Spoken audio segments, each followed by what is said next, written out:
এটা ছিল আমার বাড়িতে আমার শেষ দিন, মানে বিয়ের আগে আমার শেষ দিন বেসিক্যালি। মানে এরপরে যখন আমি যাব তখন আর কি আমি এরকম মানে বিবাহিত থাকবো মেনলি আর কি। ঠিক গুছিয়ে বলতে পারছি না কথাটা। তো যাই হোক, তো ট্রেনটা ছিল দুপুরবেলায়। তো সকালে ব্রেকফাস্ট করে স্নান করে নিয়েছিলাম, রেডি হচ্ছি ট্রেনের জন্য। আর যেহেতু মেদিনীপুরের থেকে বিয়ে হচ্ছে, তো সেহেতু অনেক জিনিসপত্র, অনেক লাগেজ, বিয়ের সমস্ত পোশাক, গহনা, মেকআপের জিনিস, হেয়ারের জিনিস, সমস্ত কিছু নিয়েই আর কি আসতে হচ্ছিল। তো এই তো রেডি হয়ে গেলাম। এর মাঝে দীপাঞ্জনও অনেকবার ফোন করেছিল, মানে দীপাঞ্জন মানে আমার বয়ফ্রেন্ড আর কি। তো আমাদের বিয়েটা যেহেতু মেদিনীপুর থেকে হচ্ছিল, তো অনেক কিছু আমাদেরকে ক্যারি করতে হয়েছিল শিলিগুড়ি থেকে। তো তার মাঝে হঠাৎ করে আমার যেটা হয় আর কি, খুবই খুবই খারাপ ফিল হচ্ছিল। খারাপ মানে একটু অদ্ভুত, মানে খুব দুঃখ বা খুব আনন্দ সেরকম কিছু না, মানে কীরকম একটা, এটা না মানে ঠিক বলে বোঝানো যাবে না। আর আমি যেহেতু আমার মা বাবার একমাত্র সন্তান, তো আমার সবসময় মনে হয় যে আমার মন খারাপ হলে বা আমাকে যদি ভেঙে পড়তে দেখে তারা, তাহলে তারা আরও বেশি খারাপ থাকবে। তো সে কারণে না আমি তাদের সামনে আমার অনুভূতিগুলো ঠিক প্রকাশ করি না। তো বেরোনোর আগে আমি আমার ঘরে আবার আসলাম, যে ভাবলাম যে শেষবারের মতন আমার ঘরটাকে একটু দেখে যাই। তো মনে হলো যে অ্যাকচুয়ালি সকালবেলা উঠে পুজো দিয়ে আমি এটা বন্ধ করে রেখেছিলাম ঠাকুর ঘরটা। বেরোনোর আগে আবার মনে হলো না একটু শিবজিকে প্রণাম করে যাই। ভিডিওটা এডিট করতে করতে প্রায় অনেক দিন পর, দিন ঠিক নয় মাস পর, আমি আমার শিবজিকে দেখছি। যদিও এটা জানি যে আমি যেখানেই আছি আমার শিবজি অলওয়েজ আমার সাথেই আছে।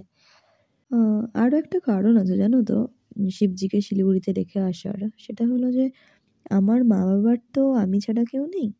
আর আমার বিশ্বাস যে আমি না থাকলেও অন্তত শিবজি আমার মা বাবার সাথে থাকবে, এই জন্যও রেখে এসেছি। এবার আমার এই আগোছালো ঘরটাকে ছেড়ে বেরোনোর পালা। যদিও এই ঘরটা আমি কোনোদিনও গুছোইনি, মাই গুছোতো, আমি তো শুধু নোংরাই করতাম। এই সময় থেকে না বেসিক্যালি সেদিন আমার খুব মানে একটা অন্যরকম ফিলিংস হতে শুরু করলো। জানি না এটাকে অন্য কোনোভাবে বোঝানো যায় কি না, বা হয়তো আমি বোঝাতে পারছি না। এটা আমাদের ঘরের ডাইনিংটা। যাই হোক, তো মায়ের ঘরে আসলাম, এখানে মায়ের ব্যাগটা ছিল, এই ব্যাগটাও নিলাম, ঘরটাও বন্ধ করলাম। মানে অন্য সময় যখন বেরোতাম ঘরটার বন্ধ করে, ওটা আলাদা একটা ফিলিংস, আর এবার যখন বেরোলাম ওটা আলাদা একটা ফিলিংস। এগুলো হচ্ছে আমাদের সব লাগেজ, অনেক লাগেজ হয়েছিল। সিঁড়ি দিয়ে নামার সময় দেখলাম ছাদের কিছু এরকম স্পাইডার গাছগুলো ছিল, এগুলোকে নামিয়ে এনেছিলাম আমার ঘরে। মানে আমার অ্যাকচুয়ালি ইনডোর প্ল্যান্ট খুব ভালো লাগে। মা দেখলাম এগুলোকে সিঁড়ির মধ্যে রেখে পাশে আবার একটা জলের বালতি রেখে দিয়েছে, যাতে ওই মাসি যখন আসবে কাজ করতে একটু যাতে জল দিয়ে দিতে পারে। আর এটা হলো আমার বাড়ি। কতদিন যাই না, অলমোস্ট। আবার কবে যাব ঠিকও নেই। যাই হোক, বেরিয়ে একটু ভিডিও করছিলাম বাড়িটার।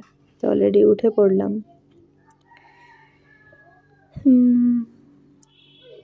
আমি বেসিক্যালি যেতে যেতে না পিছন করে দেখছিলাম বাড়িটাকে, জানি না কেন বা কিসের জন্য, বাট এটাই মনে হচ্ছিল যে না একটু দেখি। পুরোটা সময় আমি চাইছিলাম যে কখনোই যাতে মা বাবার সামনে ভেঙে না পড়ি, যতই মন খারাপ হোক বা কান্না পাক না কেন। বাট হয় না যে সব সময় তো আর সব চেষ্টাই সফল হয় না, ওরকমই একটা ব্যাপার। বাট তবুও একটু লুকোনোর চেষ্টা করছিলাম, কারণ তাদের কথা ভেবে। তো অলরেডি এনজিপি স্টেশনে চলে এসেছি, যাচ্ছি এখন ট্রেনের দিকে। তো আর আমার কি হয়েছে, মানে পুরোটা সময় যেহেতু আমার দীপাঞ্জনের অনেক দিনের একটা সম্পর্ক বা আসা যাওয়া সবারই ছিল, মানে আমি এই প্রথম মেদিনীপুর যাচ্ছি সেরকমও নয়, বা মানে কোনো কিছু আমার জন্য নতুন, ফার্স্ট টাইম করছি এই জিনিসটা ছিল না। তো সেই কারণে না মানে শুরুর থেকে যখন থেকে বিয়ের প্রিপারেশন শুরু হয়েছে সমস্তটা নিয়েই ওরকম বিয়ে হচ্ছে ওই ফিলটা পাইনি। অ্যান্ড এবার যখন আমি বেরোলাম এইবার বাড়ির থেকে, তো তখন না হঠাৎ করে ফিলটা এসছে আমার যে সত্যি আমার বিয়ে হচ্ছে বা বিয়ে করছি, এরকম একটা ব্যাপার।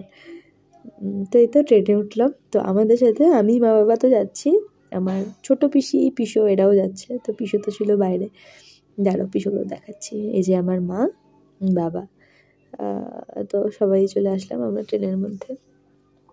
হ্যাঁ, তো আমরা যখন রওনা হয়েছি, আমরা টোটাল 5 জন রওনা হয়েছি। আমি, মা, বাবা 3 জন, ছোটো পিসি আর পিসো এরা 2 জন।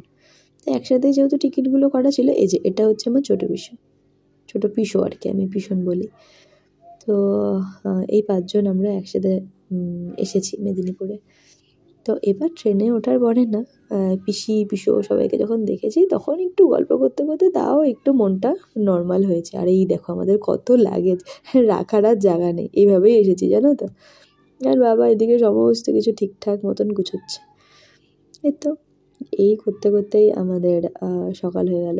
মানে অ্যাকচুয়ালি দুপুরের ট্রেন ছিল তো, তো সেই জন্য না ওই ভোরের দিকে, মানে সকাল ঠিক না, ওই ভোর রাতের দিকে আমরা পৌঁছলাম ওই খড়গপুরে।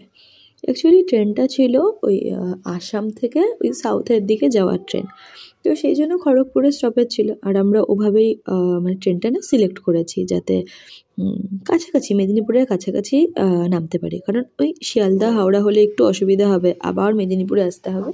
তো সে কারণে এই খড়গপুরে নামলাম। তো আর এখানে 2 মিনিটের স্টপেজ ছিল, তো সে কারণে আগে থেকেই সমস্ত লাগেজ নিয়ে যাওয়া হলো দরজার সামনে। আর এদিকে পিসিও জলের বোতল যা যা ছিল সব নিয়ে নিল। লাস্ট মিনিটে আমি একবার চেক করে নিচ্ছিলাম যে এখানে আরও কিছু রয়েছে কিনা, তারপরে দেখলাম যে না, সবই নেওয়া হয়ে গেছে। তারপরে এই তো রওনা হলাম, মানে ট্রেনও অলমোস্ট তখন খড়গপুর জংশনে ঢুকছে। আর এই তো আমরাও সবাই চলে আসলাম ট্রেন থেকে নামার জন্য। কত মন খারাপ করে উঠেছিলাম না ট্রেনে। দেখতে দেখতে পৌঁছে গেলাম গন্তব্যে, মানে মেদিনীপুর না হলেও খড়গপুরে। তো দেখো ট্রেনটাও চলে আসলো।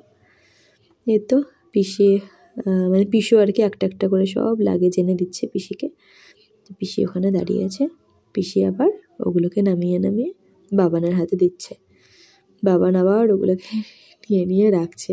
অ্যাকচুয়ালি এত লাগিয়েছে না, এভাবে না করলে আর হবেও না। তারপরে পিসো দেখলো আরও কিছু আছে নাকি, তো দেখে টেখে এই তো পিসো চলে আসলো। ব্যাস, আমাদের এই ট্রেনের গন্তব্য এই পর্যন্তই ছিল। এবার সব লাগেজ ঠিকঠাক আছে কিনা সেগুলো সমস্ত কিছু গোনাটোনা হলো। এবার আবার একটা অন্য ট্রেনে করে আমরা পৌঁছবো মেদিনীপুরে। যদিও এখান থেকে মেদিনীপুর খুবই কাছে, তাও ভাবলাম যে মাঝখানে যেহেতু 1 ঘন্টা মতন সময় আছে, একটু হেঁটে হেঁটে ঘুরি এই খড়গপুর স্টেশনটা। যদিও এই স্টেশনে যে এই প্রথম এসছি আমি তা নয়, কিন্তু দীপাঞ্জনের সাথে দেখা করা বলো বা এখানে ওখানে যাওয়া, সমস্ত কিছু নিয়ে এই স্টেশনে এর আগেও বেশ কয়েকবার আসা হয়েছে। যদিও দীপাঞ্জনের সাথে দেখা করতেই বেশিবার এসেছিলাম। তো এই তো একটু বাইরের দিকটাতে বেরোলাম, ভাবলাম একটু যাই, একটু চাটা খেয়ে আসি। আমি আর বাবান আসলাম আর কি। আর মা, পিসি, পিসু ওরা 3 জন ওই লাগেজগুলো আছে না, সো ওই জন্য আসতেও পারলো না, ওরা 3 জন ওখানেই গল্প করছে। আর আমি মোটেই এক জায়গায় দাঁড়িয়ে থাকতে পারি না, শুধু মনে হয় কি এখানে যাই ওখানে যাই। এই করে করে বাইরেটাতে আসলাম। তো চা আর খাবো কি, তার আগেই ট্রেনের সময় হয়ে গেল। তো আমাদেরকে বলছে, আরে মানে ঘড়ি দেখলাম, আরে আমাদের ট্রেন চলে আসবে, যেতে হবে প্ল্যাটফর্মে। এই করে করে আমিও জাস্ট প্ল্যাটফর্মে এসে পৌঁছলাম। আর এইদিকে দেখো আমাদের মেদিনীপুর লোকালও চলে এসছে। এটা না ওই হাওড়া মেদিনীপুর লোকাল আর কি। এবার পালা এই খড়গপুর স্টেশনটাকে বিদায় জানানোর। খড়গপুরকে বিদায় জানিয়ে আমরা চললাম আমাদের গন্তব্য মেদিনীপুরের উদ্দেশ্যে। মেদিনীপুর পর্যন্ত যাওয়ার এই ট্রেনটি পরবর্তী স্টেশন মেদিনীপুর। পাদানি এবং ছাদের উপরে ভ্রমণ করবেন না।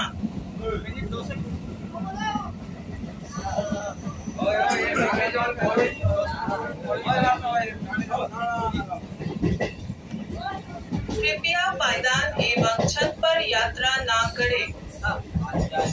মেদিনীপুর স্টেশনে তখন ঢুকছে ট্রেনটা, আর এই সময় আমি কিছু ভিডিও করলাম ট্রেন থেকে নামার।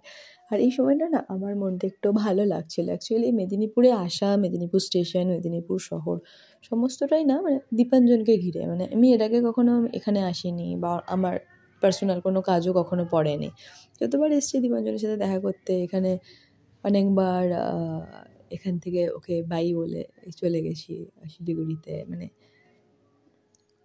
আবার পরের বারে দেখা করার অপেক্ষা, মানে সমস্ত কিছুটাই মনে পড়ছিল।